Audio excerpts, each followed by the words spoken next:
고린도후서 13장 11절에서 13절 말씀을 통해서 격려와 축복 기도라는 제목으로 하나님 말씀을 함께 나누겠습니다. 자, 우리가 고린도후서 말씀, 수요일 날은 고린도전서 말씀 끝나고 고린도후서 말씀을 계속 우리가 함께 나누었는데요. 고린도후서가 작년 6월 18일 날 처음 수요 예배 때 우리가 말씀을 나누었고 약 7개월 동안 이 말씀을 함께 살펴보고 은혜를 나누었습니다.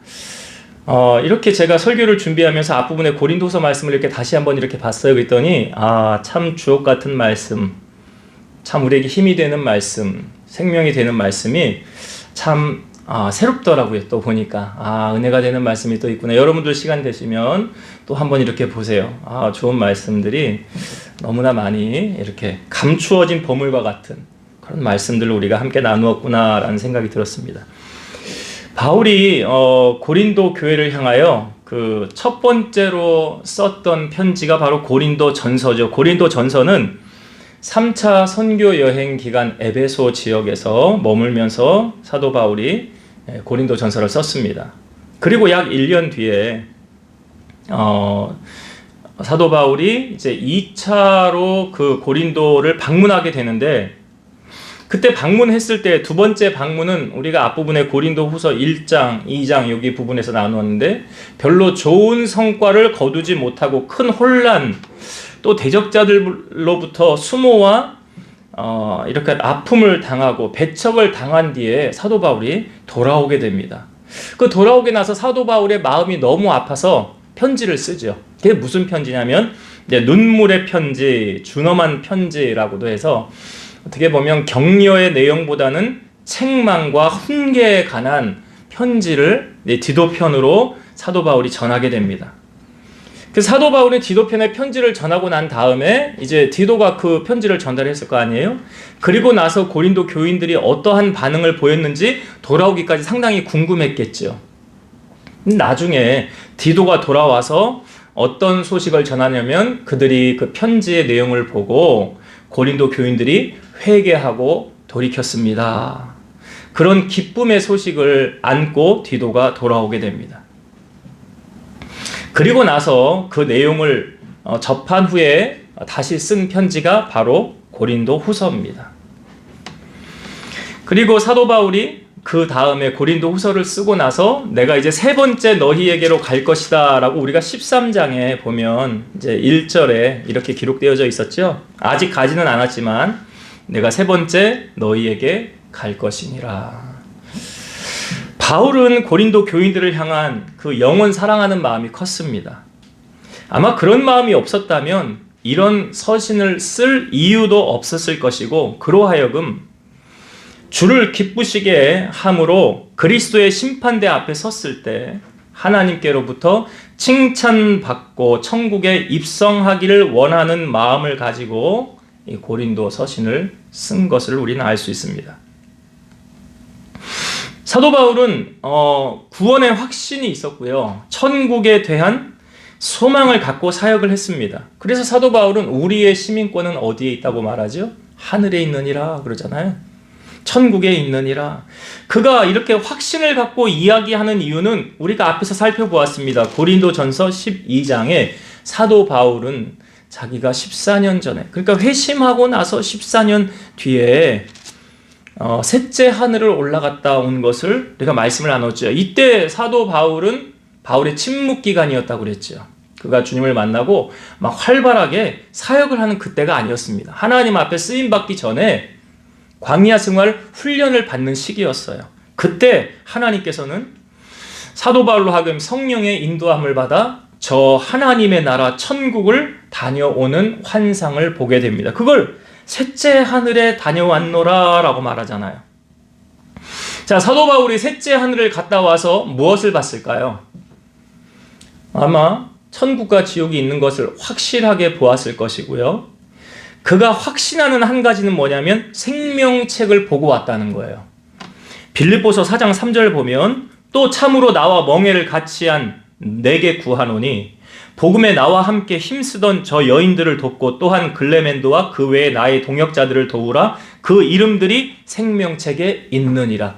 그 이름들이 생명책에 있느니라. 이게 뭐예요? 확신이잖아요. 그러니까 보고 온 거잖아요. 만약에 안 보고 왔으면 그 이름들이 생명책에 있었나? 없었나? 이랬을 거 아니에요. 근데 있느니라라는 표현은 뭐예요? 제가 만약에 천국을 하나님이 나를 인도해서 천국을 갔다 오고 생명책의 명단이 쫙 있는데 우리 교인들 명단을 쫙 보여주고 나면 제가 설교할 때 그럴 거 아니에요. 여러분들의 명단이 생명책에 다 있습니다. 이렇게 얘기할 거 아니에요. 예? 그러니까 사도 바울이 지금 그거 그렇게 말하는 거예요. 그 이름들이 나를 도왔던 그 동역자들의 이름들이 생명책에 있느니라 보고 왔다는 거잖아요. 보고 왔다는 거예요. 요한계시록을 기록한 사도 요한은 천국을 봤지요. 새하늘과 새 땅을 보지 않았습니까? 그러니까 너무 아름다우니까 요한계시록을 어떻게 마칩니까? 아멘 주 예수여 어서 오시옵소서. 이거 우리 뭐라고 그래요?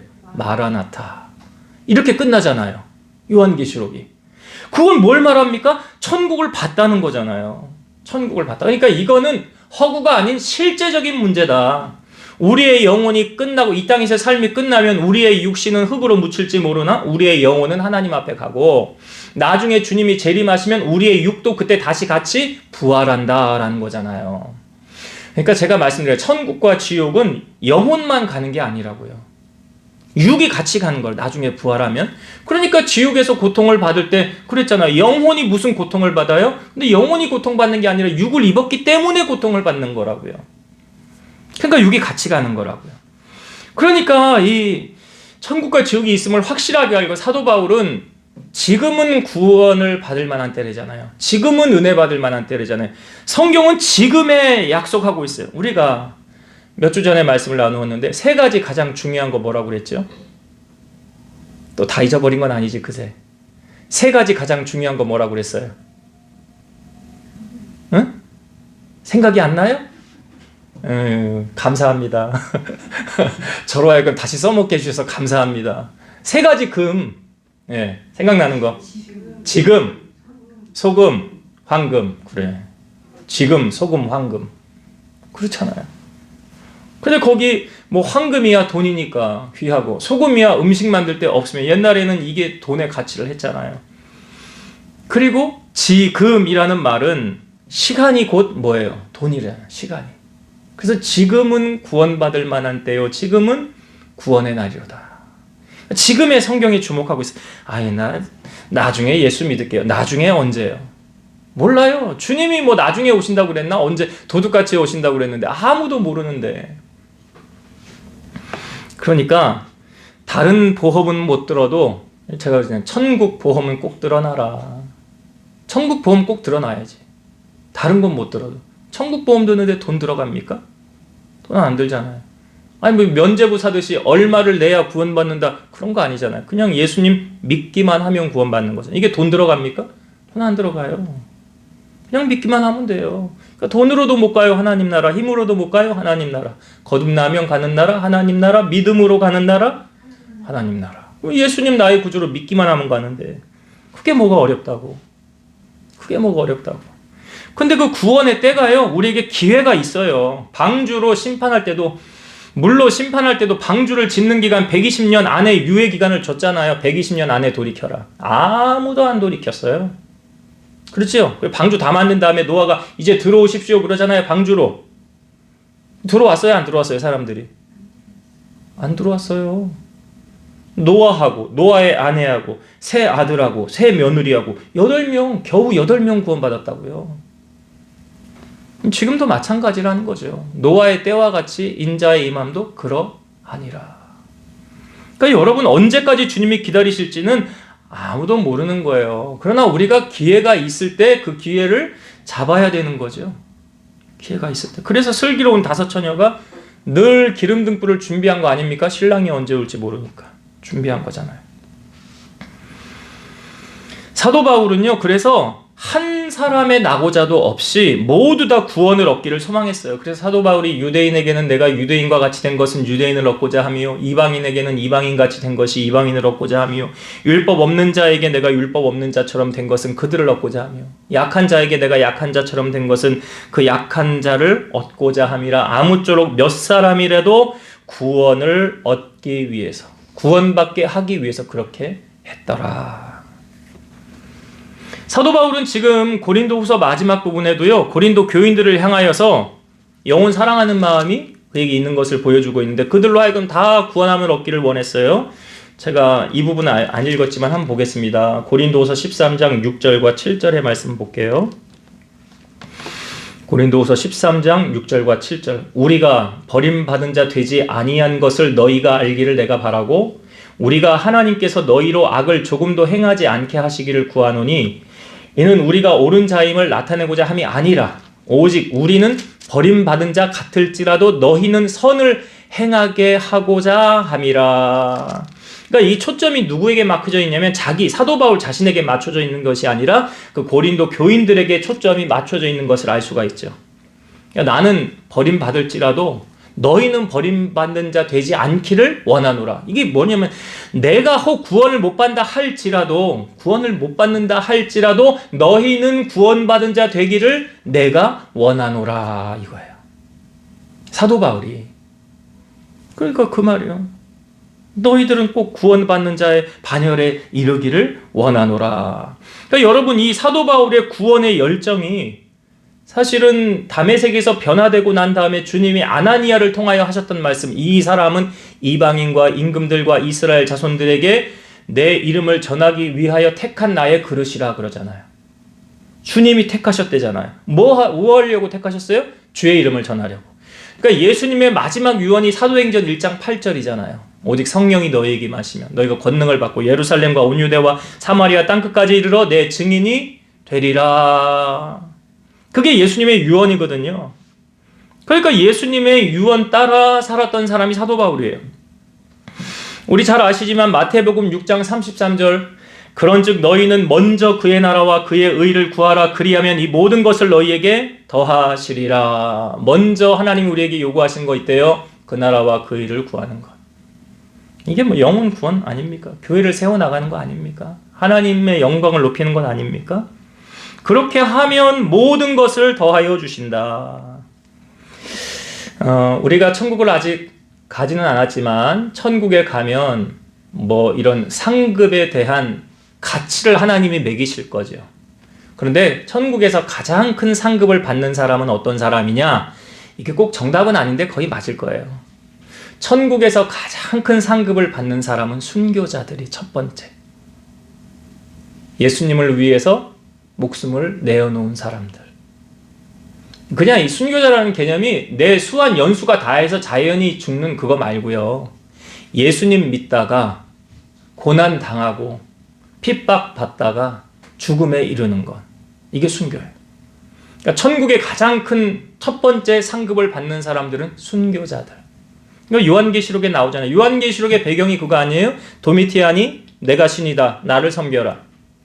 그런데 예수 믿겠다고 하는 사람들은 다 동물들의 밥이 되게 하거나 불에 태워 화형을 시키거나 참수형을 시키거나 다 순교. 그러니까 첫 번째로 가장 큰 상급을 받은 사람들이 순교자일 것이다. 그리고 그 다음으로 가장 많은 상급을 받은 사람들이 누군 것 같아요?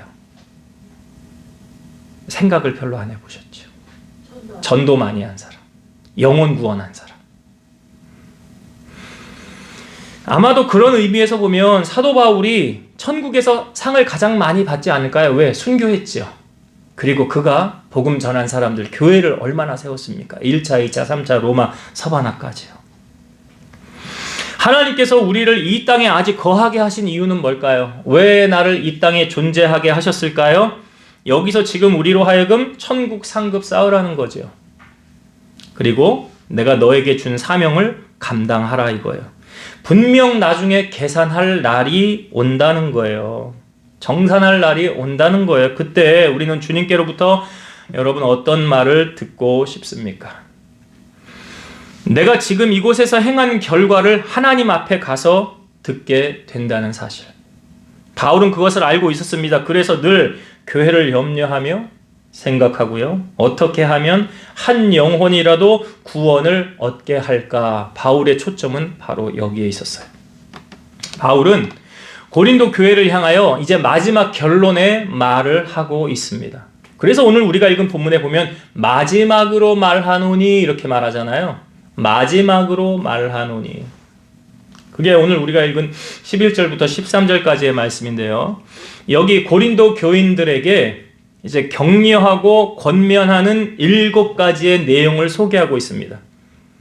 그리스도인이 자신의 삶 가운데 자신이 그리스도인임을 확증하는 7가지 법칙, 성화를 실천하는 원리이며 동시에 그리스도 자신을 성찰하는 기준, 내가 그리스도인임을 확증하는, 밝히는 그 7가지 기준을 우리에게 제시하고 있는데요.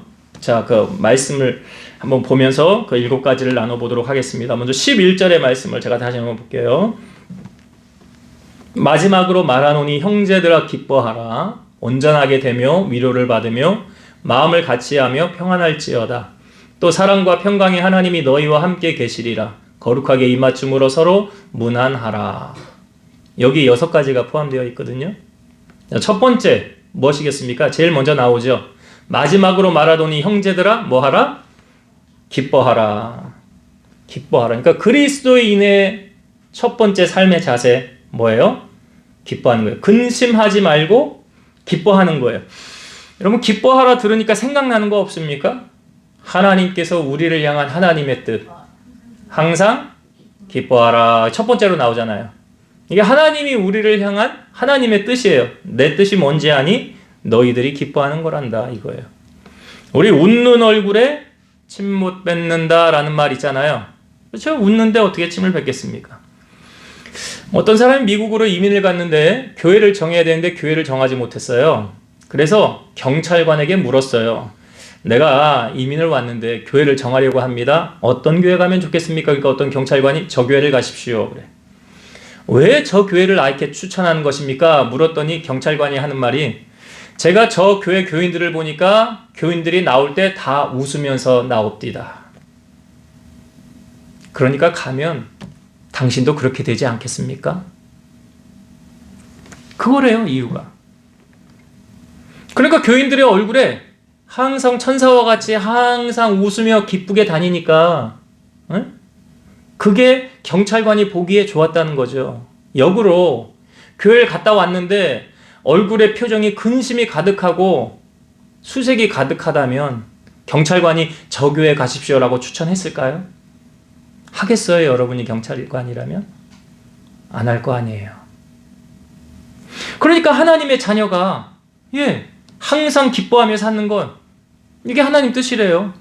요한복음 14장 1절 너희는 마음에 근심하지 말라 하나님을 믿으니 또 나를 믿으라 그랬어요.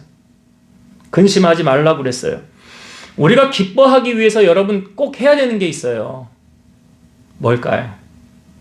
요한복음 16장 24절 지금까지는 너희가 내 이름으로 아무것도 구하지 아니하였으나 구하라 그리하면 받으리니 너희 기쁨이 충만하리라. 그러면 기쁨이 충만하려면 뭘 해야 돼요? 기도가 해야 기도. 여기 말씀에 내 이름으로 아무것도 구하지 아니하였으나 구하라. 이 구하는 게 뭐예요? 기도. 그리하면 받으리니 뭐가 충만해? 너희 기쁨이 충만하리라. 그러니까 이 기쁨이라는 건 기도가 동반되어질 때 기뻐할 수 있는 거예요. 그러니까 기도하지 않는 사람이 기쁘게 살 수 있을까요? 없을까요? 없는 거예요. 그렇게 말하면 없는 거라고요. 기도 안 하는 사람이 기쁘게 살 수 있다? 이건 앞뒤가 안 맞는 거예요. 그러니까 기도한 사람은 기쁘게 살 수 있어요. 왜 여기 말씀해? 기도하라, 구하라, 그래야 받을 것이니 기쁨이? 여러분 선물을 주면 물론 주는 사람 마음도 기쁘지만 받는 사람 마음도 기쁘잖아요. 그렇지 않아요? 선물 받으면 기분 좋지 않아요? 좋잖아요.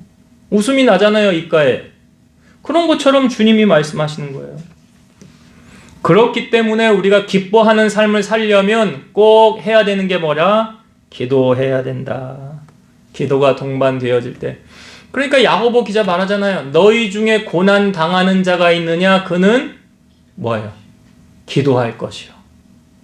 기도할 것이요. 즐거워하는 자가 있느냐? 그는 찬송할지니라 그러잖아요. 그래서 우리가 기쁘게 살려면 오늘 말씀해 보니까 첫 번째 그리스도인은 뭐 해야 된다? 기뻐하라. 그러니까 얼굴에 여러분 온갖 인상 다 쓰고 다니는 그 사람을 보는 다른 사람의 마음이 기쁨이 있을까요? 우리가 인상 쓰면요, 같이 인상 쓰게 되잖아요. 웃으면요, 웃어봐. 같이 웃게 되지. 그렇다고요. 그러니까 첫 번째, 뭐 하라? 기뻐하라. 라고 말하고 있는 거예요. 두 번째는 11절에 보니까, 그 다음에 기뻐하라. 그 다음에는 온전하게 되며 라고 나왔죠? 온전하라. 라는 거예요. 온전하게 되어라. 회개와 성화를 포함한 그리스도인의 경험 범위의 전 영역을 말하는 건데요. 그리스도인의 온전이란 완전 무결을 말하는데 이건 하나님께만 있다는 거죠. 그래서 그리스도인이 온전하게 되는 것은 어떻게 할 때 가능하냐? 내 이웃을 내 몸과 같이 사랑할 때 가능하대요. 자, 이 부분의 말씀을 좀 한번 찾아보겠습니다. 마태복음 5장을 한번 찾아볼게요. 마태복음 5장. 자, 산성순의 예수님께서 온전하라라는 말씀이 여기 있거든요. 자, 마태복음 5장 43절.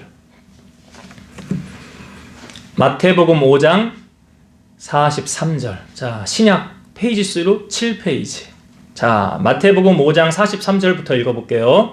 또 내 이웃을 사랑하고 내 원수를 미워하라 하였다는 것을 너희가 들었으나 난 너희에게 이르노니 너희 원수를 사랑하며 너희를 박해하는 자를 위하여 기도하라. 이같이 한즉 하늘에 계신 너희 아버지의 아들이 되니니 이는 하나님이 그 해를 악인과 선인에게 비추시며 비를 의로운 자와 불의한 자에게 내려주심이라.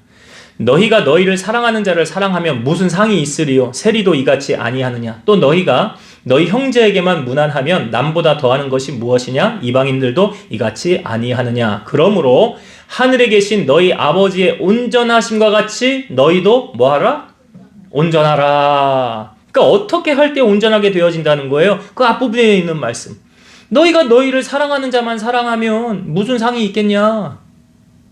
그러니까 이 말은 이거죠. 다 포괄할 수 있는 말씀이 이거예요. 내 이웃을 내 몸과 같이 사랑할 때 온전함이 이루어지는 거예요. 그러니까 여러분, 말세가 되면 디모데 후서 말씀에 보면 사람들이 말세가 되면 어떤 현상이 나타난대요? 자기를 사랑하고 돈을 사랑하더라. 그러니까 말세가 될수록 어떻게 바뀌는 거예요? 이타주의적인 아닌 이기주의로 바뀌어져 가는 거예요. 오직 나 위주로 돌아가는 거예요. 나밖에 몰라요. 이렇게 되면 온전하게 되어지지 않습니다. 십자가가 의미하는 게 뭔지 아시잖아요. 위에서 아래는 하나님과 나와의 관계, 옆으로는 나와 이웃과의 관계. 그래서 온전하게 되어지는 방법은 내 이웃을 내 몸과 같이 사랑할 때 온전해질 수 있다. 그래서 온전하게 되며라고 말하고 있어요. 그래서 원수 만들면 안 됩니다. 내 주위의 사람들하고 원수 지면 안 돼요. 여기 성경은 원수도 사랑하라 라고 주님이 말씀하고 계시는 거예요. 그러니까 내 몸과 같이 사랑하는 마음을 우리가 가져야 된다. 그렇게 될 때 온전하게 된다라는 거예요. 자, 그 다음에 세 번째 11절에 보니까 기뻐하라, 온전하게 되며 위로를 받으며 그랬죠? 위로를 받으라. 위로를 받으라. 하나님께서 당신의 제자들에게 주시는 위로를 우리가 발견하는 것은 오직 스스로를 하나님의 뜻에 맡길 때 가능하다는 거예요. 예수님께서는 스스로를 완전히 하나님의 뜻에 맡기는 하나님의 자녀들에게 내주하시는 위로자 성령을 주시겠다고 약속해 주셨습니다. 이사야 40장 1절 보면 너희 하나님이 이르시되 너희는 위로하라 내 백성을 위로하라 그랬어요. 여러분, 진정한 위로는요, 물론 사람이 주는 것이 위로가 될 수도 있어요. 그러나 진정한 위로는 성령님이 우리 마음을 다스려 주실 때, 그 하나님이 우리 마음에 임재하였을 때. 제가 예전에 참 좋아했던 찬양인데요, 제목이 위로하여라 라는 찬양이 있어요. 위로하여라 내가 아플 때 내가 너를 위로했듯이 눈물 닦아주어라 내가 울 때 내가 내 눈물 닦아줬듯이 사랑은 나로 말미암는 은총, 사랑은 나로 말미암는 선물, 사랑은 나로 말미암는 긍휼, 사랑하라 사랑하라. 예, 이런 찬양인데요, 한번 기회가 되시면 검색해 보세요. 위로하여라 검색하면 이 찬양이 뜹니다. 참 은혜가 되더라고요. 최인혁 씨와 박정호 씨가 같이 불렀는데 참 위로가 되는 찬양이었어요. 여러분, 진정한 위로는요, 사랑 없이는 안 됩니다. 진정으로 사랑할 때 진정한 위로가 전달되어질 수 있는 거예요. 그래서 우리를 사랑하시는 그 주님께서 그 위로, 우리에게 주시는 그 위로가 우리 안에 흠뻑 취하셔서 여러분들이 주님께로 받는 위로로 마음의 쉼과 그 평안을 받기를 바라요. 자, 그러니까 세 번째가 위로를 받으라였죠. 그 다음에 네 번째가 무엇입니까? 마음을 같이 하라라는 거예요. 마음을 같이 하라. 예수님께서 십자가를 지시기 전에 요한복음의 17장에 보면 대제사장적인 기도를 하십니다. 거기 17장 22절에 보면 내게 주신 영광을 내가 그들에게 주었사오니 이는 우리가 하나가 된 것 같이 그들도 하나가 되게 하려 함이니이다. 그러니까 제가 설교 때 자주 얘기하지만 여러분, 성령님은 한 분이시라는 거예요.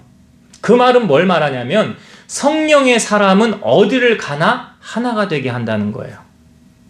하나가 되게 하는 것, 이건 성령이 하시는 역사예요. 그런데 마귀가 하는 역사는 어떻습니까? 갈라놓는 역사를 해요. 하나가 되게 하는 것이 아니라 당을 짓게 만들어요. 분열을 일으켜요. 이건 마귀가 하는 거예요. 그래서 그 사람이 어떤 사람인가 보면 그 사람이 공동체 안에 딱 갔을 때 공동체가 하나로 더 결속이 되어지면 그 사람은 성령의 사람입니다. 그런데 어떤 사람이 딱 갔는데 그 공동체가 막 이리저리 흘러지고 갈라지고 막 그러면 그 사람은 성령의 사람이 아니에요. 악한 영에 쓰임받은 사람이에요. 그렇기 때문에 갈라지는 거예요. 초대교회에 성령이 충만했죠. 사도행전 2장 46절 날마다 마음을 같이하여 성전에 모이기를 힘쓰고 집에서 떡을 떼며 기쁨과 순전한 마음으로 음식을 먹고, 여기 보면 날마다 마음을 같이하여 성전에 모이기를 힘쓰고. 그러니까 말세가 될수록 마귀는요 모이지도 못하게 한대요. 히브리서 말씀에 보면 그날이 가까움을 볼수록 더욱 모이기에 힘쓰라고 했어. 주님이 오실 날이 가까움을 볼수록 더욱 모이기에 힘쓰니까 예배 전심으로 참여하고 빠지지 않고 특별한 일이 없으면 교회 같이 모여서 마음 같이 해서 예배하는 거예요. 에베소서 4장 3절 평안에 매는 줄로 성령이 하나 되게 하신 것을 힘써 지키라. 그럼 보세요. 성령님은 뭐 하게 하신다?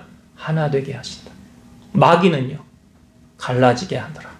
그래서 교회에 문제를 일으키고 막 여기저기 당짓게 하고 목사님 사모님 마음 막 들쑤셔 놓고 성도들 막 이간질하고 다니는 사람들은 다 뭐에 쓰인 사람이다? 마귀에게 쓰인 거예요. 그것만 분별하면 돼. 그것만. 아, 저 사람은 가까이 하면 안 되겠구나. 저 사람은 악한 영에 충만한 사람인데 같이 있다가 나도 혼나겠구나. 분별해서 벗어나야 되는 거예요. 그래서 마음을 같이 하는 자가 될 때 온전한 그리스도인이 되어질 수 있는 거다. 그 삶의 방향. 그 다음에 다섯 번째가 뭡니까? 마음을 같이 하며 그 다음에 평안할지어다 그러죠? 평안한 거예요. 평안을 누리는 것. 그리스도의 뜻 가운데 살 때 변치 않고 이건 영원히 지속될 수 있다는 거예요. 여러분, 예수님이 제자들을 향하여 자 요한복음 14장 27절 평안을 너희에게 끼치노니 곧 나의 평안을 너희에게 주노라. 내가 너희에게 주는 것은 세상이 주는 것과 같지 아니하니라. 너희는 마음에 근심하지도 말고 두려워하지도 말라. 그러니까 우리의 마음 가운데 평안함이 꽉 차 100% 꽉 차 있다면 이 안에 근심과 두려움이 자리를 차지할 수 없어요. 근데 반대로 내 안에 평안함이 가득 채워지지 않았어요. 그러면 그 빈자리에 뭐가 차고 있느냐? 근심과 두려움이 차고 있다는 거예요. 그러니까 100%로 내 안에 평안이 임하면 근심과 두려움이 자리할 곳이 없잖아요. 근데 100% 평안을 못 누리면 그 작은 틈을 삐짓고 뭐가 들어와요? 두려움이 엄습하고 근심이 엄습한다는 거예요. 그래서 예수님께서 요한복음 16장 33절에 이것을 너희에게 이르는 것은 너희로 내 안에서 평안을 누리게 하려 함이라. 세상에서는 너희가 환난을 당하나 담대하라. 내가 세상을 이기었노라. 예수님이 세상을 이겼기 때문에 너희는 두려워하지 말아라. 담대하라. 내가 세상을 이기었노라. 왜 내가 그렇게 하는 줄 알았냐? 너희로 하여금 평안을 누리게 하려고 내가 그렇게 했다는 거예요. 그러니까 보세요, 여러분. 이 평안은 누가 주시는 평안이에요? 예, 하나님 주시는 평안. 주님 주시는 평안. 그 평안함을 누려라 라고 말하고 있어요. 자, 그 다음에 6번째, 여기 11절 후반절 보면 또 사랑과 평강의 하나님이 너희와 함께 계시리라. 거룩하게 입맞춤으로 서로 문안하라. 이게 뭘 말하고 있습니까? 그리스도인의 교제의 모범이 되라는 거예요. 그리스도인의 교제를 말하고 있는 거예요. 여기 입맞춤은요, 동방에서 행해지던 인사의 한 형태인데 초대교회에서는 성스러운 의미를 부여해서, 그러니까 초대교회에서 주의 만찬 전에 화해와 상호 용서의 표시로 서로 입맞추었는데 이를 통해서 그리스도 안에서 성도가 연합되어 있음을 확인했다는 거예요. 그러니까 이 입맞춤은 그냥 인사 정도가 아니라 화해와 용서의 표시. 이렇게 되어질 때 하나 되어지는 거 아닙니까? 여러분, 신앙의 성장에 있어서요, 그리스도인들의 교제는 필수예요. 해도 되고 안 해도 될까요? 그렇게 말하지 않아요. 초대교회에 뭐라고 그래서 제가 아까 말씀에 읽었잖아요. 날마다 마음을 같이하여 성전에 모이기를 힘쓰고 집에서 떡을 떼며 기쁨과 순전한 마음으로 음식을 먹고. 이게 뭐예요? 교제잖아, 교제. 교제라고요. 그러니까 신앙의 성장에 있어서 교제는 필수. 해도 되고 안 해도 된다. 나는 나 혼자만 교회 잘 다니고 열심히 다니면 되지. 뭘 꼭 굳이 교제를 해야 돼? 꼭 구역 모임을 해야 돼? 여전도회 모임을 꼭 해야 돼? 난 안 해도 괜찮은데. 성경은 그렇게 말하지 않아요. 그러니까 그리스도의 교제에 있어서 모범이 되는 자가 되라. 그 다음 마지막으로 7번째. 이 7번째는 13절의 말씀을 읽겠습니다. 주 예수 그리스도의 은혜와 하나님의 사랑과 성령의 교통하심이 너희 무리와 함께 있을지어다. 이건 사랑과 친절의 태도에서 그 보편성의 정신을 나타내라 라는 의미를 갖고 있는데요. 보편성의 정신으로 사랑과 친절의 태도로 바울은 모든 사람들에게 삼위일체 하나님의 축복을 기원했다는 거죠. 이것이 그리스도인의 기본 정신이라는 거예요. 자, 예수님이 제자들을 파송하시면서 너희가 어느 집에 가든지 어디를 가든지 한 사람을 합당한 자를 찾아서 그 사람이 집에 머물러라 그랬죠. 그리고 들어가면서 어떻게 하래요? 이 집에 평안하기를 빌라. 그래서 그 빈 평안이 그 집에 임하기 합당하면 거기 임할 것이요, 임하지 않을 것 같으면 너희에게 임할 것이니라. 여기 사도 바울이 지금 고린도 교회를 향하여 마지막으로 빌었던 이 축복의 태도는요, 사실은 우리가 예배를 마치고 목사님들이 마지막으로 하는 축도 있지요. 축도가 축복 기도의 줄임말인데 축도할 때 꼭 이 말씀을 합니다. 목사님들이 축도하기 전에 하는 말씀이 바로 이 13절의 말씀이에요. 그래서 성도들이 예배를 드리다가 다른 거 바빠도 꼭 이 축도만큼은 내가 받고 가야 되겠다 하고 이걸 사모하는 분들이 있어요. 네. 왜 하나님의 축복을 받고 싶어서 그런 거 아닐까요? 그러니까 이 축복을 통하여서 이 상호 유기적으로 역사하시어 인간의 구원을 이루어 가시는 그 하나님의 역사가 지금 이 고린도 교회 안에 임하길 바라는 거예요. 그래서 우리가 축도할 때 꼭 이 축도가 아무것도 아닌 게 아니라 오늘 이 말씀에 근거한 거구나. 이 말씀대로 나의 삶 가운데 이루어지기를 소망하는 마음으로 받는다면 그에게 이런 하나님의 축복이 임하게 될 것이다. 그래서 오늘 우리가 7가지 이 말씀을 나누었는데 성화를 실천하며 그리스도인의 성찰하는 기준 7가지 11절부터 13절까지 말씀을 나누었습니다. 이제 말씀을 정리하고 마칠게요. 오늘 다시 한번 7가지 제가 간단하게 읽어드릴게요. 첫 번째는 기뻐하라는 거지요. 네, 기뻐하라.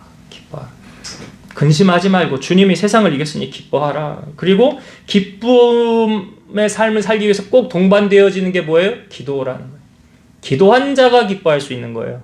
기도의 응답을 받기 때문에. 두 번째는 온전하게 되어라 라고 말하고 있죠. 자, 어떻게 온전해질 수 있습니까? 내 이웃을 내 몸과 같이 사랑할 때. 마태복음 5장 말씀 우리가 찾아보았어요. 그 다음에 세 번째가 위로를 받으라. 진정한 위로는 사람이 줄 수도 있지만 진정한 위로는 하나님께로부터 임합니다. 하나님의 위로를 받는 자로 살아라. 그 하나님의 위로를 받았으면 그 위로를 또 다른 사람에게 전해줄 수 있는 자로 살라. 네 번째는 마음을 같이 하라. 이 중요하지요. 왜? 교회는 한 공동체 아닙니까? 두 공동체가 아니잖아요. 그러니까 한 공동체 안에 한 마음 품는 게 당연한 거죠.